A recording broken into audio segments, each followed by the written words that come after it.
From the Toronto Star, I'm Rudgy Mudler, and this matters.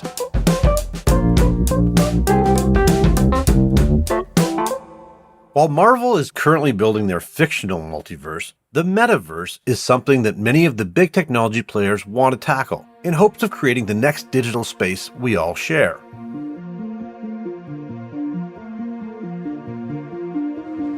Thanks to movies like The Matrix and Ready Player One, we've already seen fictional representations of what the Metaverse could look like.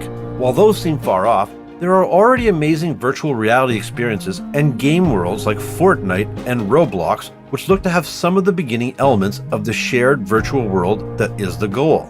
As well, Facebook recently announced its $10 billion plan to invest and foster its creation. And in order to show how important it was to that company's vision of the future, it is rebranded, now calling itself Meta. What to make of all this? What should we be concerned about as we potentially enter an even more all-encompassing digital space? To discuss this, we are joined by Emma Westecott, who is an associate professor at OCAD and also co-director of the Gameplay Lab. She joins us to talk all things Metaverse. Emma, thank you so much for joining us today. Thank you very much for inviting me. I'm looking forward to our conversation.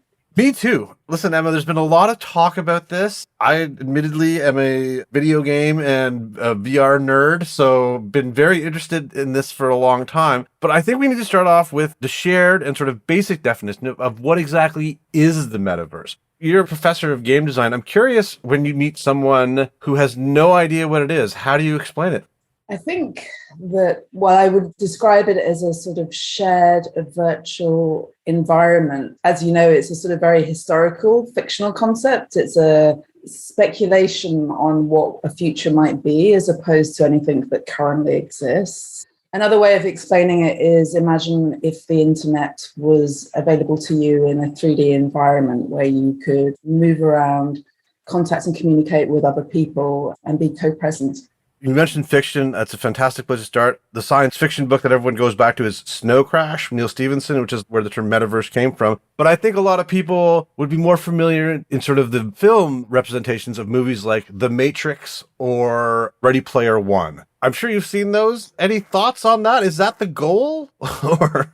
I think one of the problems of the fiction, whether it be in all that old sci-fi us nerds read in our teenage years or the films, is that they present a dystopia, a vision of the future that is maybe one that we don't really want to live in or is not sort of suggested as a very comfortable or easy place to be. So, I mean, there's a long relation between sort of film and games, for example, where films have attempted to depict some of the environments and possibilities and affordances of games. So, yeah, I think both of those film depictions of the metaverse capture the popular imagination that was set up by the book. But to date, that's been something that has been technically impossible, I would say, for the sort of major sort of technology companies to create or produce, because we haven't had the bandwidth, we haven't had the network infrastructure or the rendering power in the computers that we use day to day. So far, that's remained a fiction, whether it be in literature or film. So, Emma, one of the reasons that we have to talk about this is that recently this has come in the news because of Mark Zuckerberg and his company, Facebook, which he has now rebranded to the name Meta, is because they believe this is the next big thing, saying that's what the company is going to focus on. Just because it is the news, what did you think about that company's announcement and sort of what they want to do? I think it's highly problematic timing. I think all of us are concerned about a company like Facebook getting its own house in order in terms of taking responsibility for the ways in which people use its platform. So for me, one of the problems of the sort of Silicon Valley is that they have no awareness, or actually they probably do, but they're ignoring those sort of very real social costs of how their networks and platforms are being used by bad actors around the world. And that's something which is hard for any of us to avoid. I think most of us are very aware of the lack of transparency and monitoring and conscience that is engaged in a sort of dialogic sort of point of view from Facebook. So I have friends who work at Facebook, and I find it really interesting that as a company, there's very little honest conversation about some of those bad actors and what their response is to that. So I find the timing of the Meta announcement interesting and worrying because it doesn't show me any indication that the company is willing to take any accountability for how it manages and how it sort of builds out a virtual environment in a way that's mindful of the harm that it does. So, put it simply, if Facebook can't get its house in order with its current platform, I don't understand how it plans to do so with the metaverse or its metaverse. I share many, many of those concerns. So, I mean, because I do find obviously the timing is right. I mean, we were talking about the Facebook papers and then basically the channel was changed when they mentioned Meta. Now, the thing is, what Meta does have is Oculus, which is one of the leading sort of VR platforms in the world, which everyone believes is going to be a huge part of this or some sort of aspect of it. But I also do want to get off of Facebook because I think the interesting thing is that there are several companies that have been building this. And, you know, it's been in the works for years, starting with Second Life, which was a virtual world that people were in 15 years ago. I think nowadays the two companies that you really want to look at are Roblox and Epic and Fortnite. Those are amazing to me. I have a 10-year-old daughter. She's obsessed with Roblox. And then the thing about Fortnite to me is that there's a shooter game that now holds events like concerts and has all sorts of pop-up things. I guess the question I want to use is taking a look at those and those specific examples. Is the metaverse here? Are those early incarnations or is there something more that we're building towards?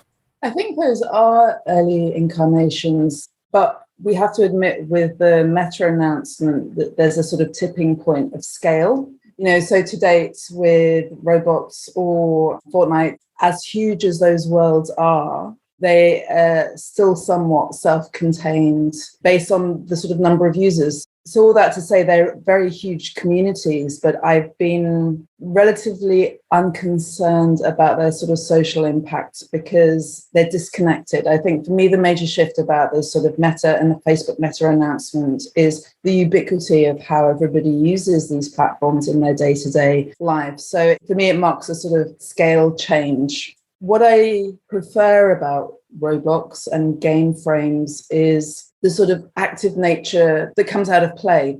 So, for example, you know, you can look at the sort of history of Minecraft and Roblox and many of these sort of like big multi-user games and see that they're very player-driven, that they designed for player action and pleasure, and they respond to sort of player needs. Now, they're not unproblematic networks. You know, the trolls will exist in the dark corners of every metaverse or every network, irrespective. But it seems to me that many of the gaming companies have realized that A, they need to serve their community and the community doesn't serve them. And B, are very interested in finding and creating safer spaces, especially for young people, especially spaces that sort of provide some sort of like accountability to their players. So yes, I think that the spaces that you mentioned are sort of like prototype metaverses, but for me, they're much more interesting because of those 2 points that I mentioned, that they center on the player and they're taking player safety a little bit more seriously than Facebook seems to be.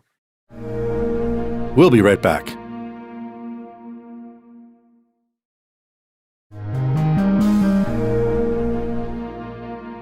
You mentioned play. I think the other interesting thing is this idea of workspaces and virtual workspaces and how important that aspect of it. I've heard of a platform called Immersed, where people are using VR headsets and basically putting all their data up so they can see it. I believe Facebook is working on a project called Horizon. Have you seen anything on that level that impresses you and sort of as we move toward this? I'm mindful of a project of a professor at NYU called Ken Perlin, who in his sort of research labs has created sort of blended virtual and physical space. So for me, and I teach VR, I spend a lot of time in VR myself, but it's not a comfortable place to be physically. So, you know, you can have the headset on for a couple of hours and then the very real sort of physical effects, you know, I would say negatively impact our capacity to spend more than 2 or 3 hours at a time in a headset. So for me, the restriction of VR is that it doesn't necessarily take into consideration sort of like real physical space and the fact that we occupy real physical bodies that tend to get hurt if they're forced to stay in a particular position. Not to mention that a lot of technology is sort of designed for a ubiquitous sort of white male dude, not those of us who have different bodies, different genders or different abilities. So for me, at the end of the pandemic, where we've all been forced to work together on screens, I am hesitant to herald a headset as a future of a sort of human and socially minded work environment. So to answer your question, many of my colleagues and myself use sort of VR in a work context and setting, but I think that the technology is too restrictive for us to aspire to spend a huge amount of our working or playing lives in these headsets as we move forward. My concern, as I say, is that we forget the real world and our real world problems and our real world existence in service of sort of going deeper and deeper into sort of representations of reality. Absolutely. First off, there's only so long that a VR headset feels comfortable, no matter how cool it is. Whatever you're looking at is cool. I'm with you. Let's just talk about some of the challenges in building this. You mentioned network capabilities, bandwidth, technology. I actually also think this is one of those other things too, is the fact that we have so many companies doing their own thing and sort of creating their own, you said it, their metaverses. And so the vision of this is sort of a global 3D space that I guess we can all be in, right? So what do you see as some of the challenges in building this over the next, I guess, decade? I think the main challenges are social ones and equity ones. So it's important for us to remember that the web was initially designed to be freely accessible by many people. So if we look at some of the goals of the World Wide Web with Tim Berners-Lee, it was about accessibility to the widest possible audience. It wasn't an invention of commerce driven towards profit. And actually, the internet probably, I would say, had about 6 or 7 years before people started making money out of it. And those 6 and 7 years were really important for us to sort of think about, well, how would we want to use this space to communicate, to reach out, to contact other people? And there's a lot of amazing contact points that came out of that. The challenge with the building of the metaverse is it's entirely driven by commerce, by capitalism. And so my concern about that is in the race for sort of profit, it won't center on access or the rights of the people who make technology. So we're all increasingly aware of the very human costs of making computers or making sort of VR headsets from a hardware point of view. And increasingly, we can sort of see some of the sort of software costs for those of us who are involved in making the tools and the environments and the spaces within which we work. The game industry, for example, is only just starting to sort of grapple with unionization, to think about sort of like workers' rights and so forth. Now, anything that's purely driven by profit for me has a number of problems for all of us in our day-to-day existence. And not only are we needing to sort of worry about our data, our privacy, but we're also needing to sort of worry about how our attention is being turned into a profit-making engine for some person who doesn't really have an interest in our human needs. So for me, the challenge is less technical. I'm sure the technology is at this tipping point of being able to serve us real-time rendered 3D worlds in a networked environment. It's something that's been spoken about since the early 90s as the inevitable evolution of the internet. But what concerns me more is the sort of social and physical costs of the development that we're seeing start now. I think people have very different ideas about what this could look like. And I think the hope is that it's a digital space that somehow helps level the playing field between people. But as you mentioned, we see the dystopian influence in fiction. And even in the book where the term metaverse first appeared, Snow Crash, there were neighborhoods based on brands. So business will always be a part of it. So I guess the question is how do we balance those things? I think it would be really interesting to try and push these large actors to a public service model, more like power grids, where there's a sort of like a built-in sort of governmental accountability. I mean, we all know these are companies that don't even get away without paying their taxes, right? But, imagine a situation where they're heavily legislated to apportion parts of their efforts to make their platforms accessible to different types of people and people who are most often sort of marginalized and left out of the conversation of these types of sort of technologists. I think the important thing to remember with these dystopias that they're building is the dystopias are cautionary tales, right? It's not a roadmap for the future. And the people who are interpreting that are willfully misunderstanding the negative human impacts of the stories that we all read at reading. I mean, I think you and I are of a similar generation, and we read all that science fiction ourselves in our early years and saw quite clearly that it was a warning and not a roadmap. So I'd love to see more explicit social accountability for both the internet and the metaverse, where maybe they are run by public consortiums of actors. I made the mistake, I was only going to say government, and I thought, well, having government involved wouldn't really make things much better, right? So we need to build publicly accountable consortiums. I think this is sort of like the argument of the internet as a utility. And I think that the hope is that the metaverse is a digital space that is somehow governed or ruled in a way that is beneficial to everybody, right? Absolutely. And I think that a lot of public sector organizations have realized the importance of things like quotas, of things like taxes. Some very old-fashioned notions of equity should be built into these new public utilities, and they should be publicly owned utilities. And this is a fascinating discussion. I'm curious, is there anything in particular that you are watching in terms of this development from your perspective? I'm really interested in the work of politically motivated sort of community groups. So, for example, one of the groups I work with is Dames Making Games, that's very invested in making game making available to sort of more traditionally marginalized makers and putting the tools in the hands of those who are most often not considered in the construction of tools and technologies. And so I do think there are community groups that operate in many different parts of the world that are attempting to address the power balance. However, that work needs to scale up and needs to be taken seriously by those who have the capacity and ability to sort of shift the register. So I'd love to see some further support for sort of bottom-up initiatives. So in the same way that an online game would listen to a particular community of players in changing and affecting and adding functionality to the game, I would argue that large companies like Facebook/Meta need to seriously listen to its users and those who have experience in public service as it continues to build out its vision of a metaverse. So there's not one thing that I can point to, but there are many little things which I think give me hope that it's not a zero-sum game and that there are options for different types of voices to be included in our building out of these features. Oh, this has been fantastic for us. Is there anything that I didn't ask that you think our listeners should know? I just wanted to restate that the authors of these texts that are being used as to-do lists by Silicon Valley bros, those authors were writing as a cautionary tale. They weren't expecting it to be followed as a script for building the future.